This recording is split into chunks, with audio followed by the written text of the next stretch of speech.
Hello everyone, now I will show you how to set up a TP-Link router, Touch P5. And before we start, I want to say that if my video will help you, please support my work. Every donation will help rebuild my home, which was destroyed by Russian invaders. Half of all donations I will send to animal shelters and funds which support Ukrainian war victims. All details are in the description down below. The first thing you need to do is turn on the router. Take the power adapter. Plug one end into an outlet and the other into the router.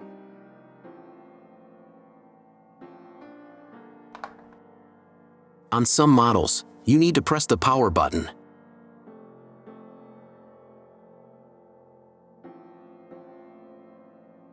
When the router turns on, the indicator will light up.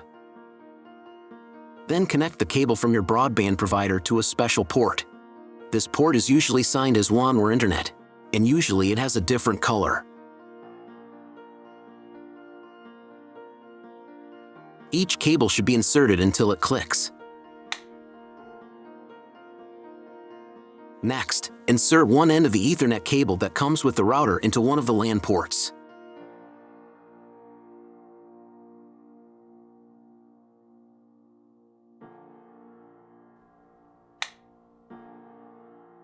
And plug the other end into the Ethernet card of your computer or laptop.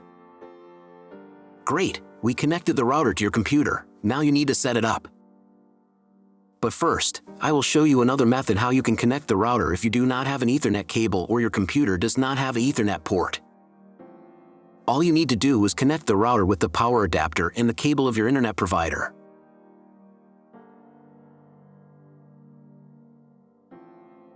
When you do this, your router will immediately distribute Wi-Fi, but the internet will not be available. If the router is new and has never been configured, the Wi-Fi network will be with the name of your router. The router name and Wi-Fi password are printed on the sticker that is located on the router. These credentials are different for each router. Connect to it. Great, you have connected to the router. Now let's proceed to its configuration. First, open your browser and go to the URL that you see on the screen. Use the address bar, not the search bar. If the link doesn't open, or you see a page with a password that you don't know, it means that your router has already been configured, and you need to reset it to factory settings. Press the special reset button on the router for 5 to 10 seconds.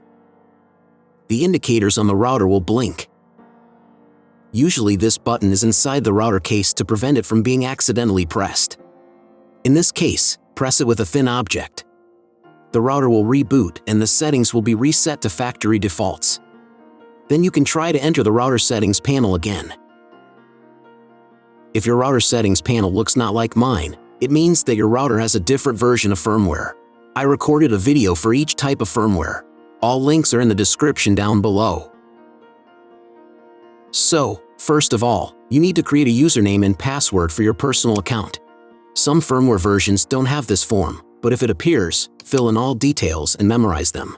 Or better, write them down somewhere. They will be needed the next time when you log into your personal account. First of all, run the quick setup to manually configure your internet connection and wireless settings. I should also warn you that depending on the firmware version, you may not have some setup steps or they will be in the wrong order. Trust me, you got this. Just watch the video and follow instructions. On the first screen, select your time zone. If you don't remember which one you have, select any and click Next. On the next page, select the type of internet connection. Usually it is specified in the contract with your broadband provider. If you don't know, you can try to click on the Auto Detect button. The router will try to identify what type you have. If it has failed, select Dynamic IP and click Next. Depending on what type of connection you have chosen in the previous step, this page may differ from mine. If you have selected Dynamic IP, then choose one of the options on this page.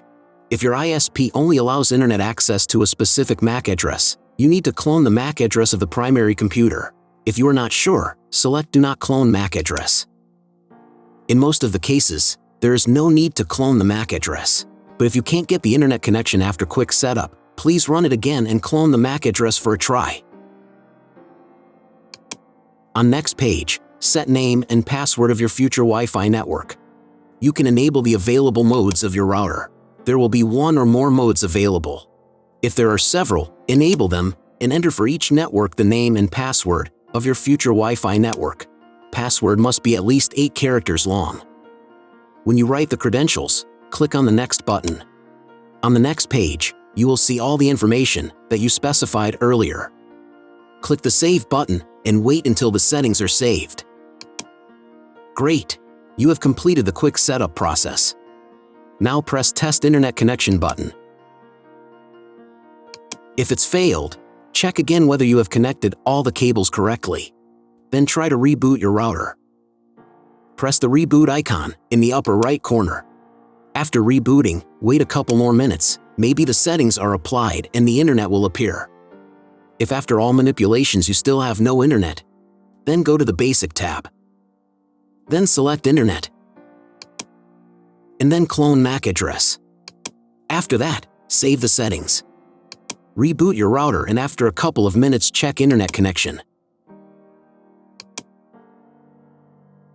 If internet still doesn't appear, contact your internet service provider. He will tell you what type of connection you have and what other settings you need to do. That's all. If my video helped you, please support my work.